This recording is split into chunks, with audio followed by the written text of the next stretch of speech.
Hello everyone and welcome back to another video. In today's video I'm going to show you how to use meal scan feature in MyFitnessPal.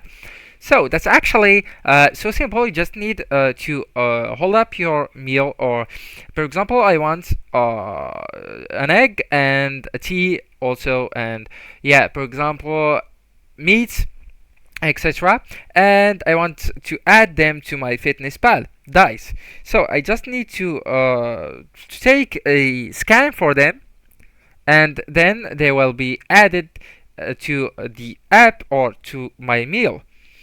Anyways, let's go into MyFitnessPal to show you how you can do that, or how you can make things work. So you just need to go into diary right here in the right of the dashboard. Just tap on it, and right here, for example, let's go into add food on the lunch. Right here, add food, and as you can see on the top of your screen, you have some features right here.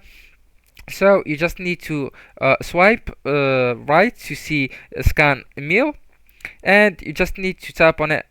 All right, next, next, and then go into start scanning. Okay, you need to give the permission to the app to take pictures and record videos. So go into while using the app, and right here you just need to start scanning. Yeah, and the camera or your phone's camera will be or will open for you, and you just need to scan the food on the table, for example, or on your hands, etc. So that's it, and of course, as you can see right here, you need to be subscribed. So that's it guys, thank you so much for watching, and goodbye.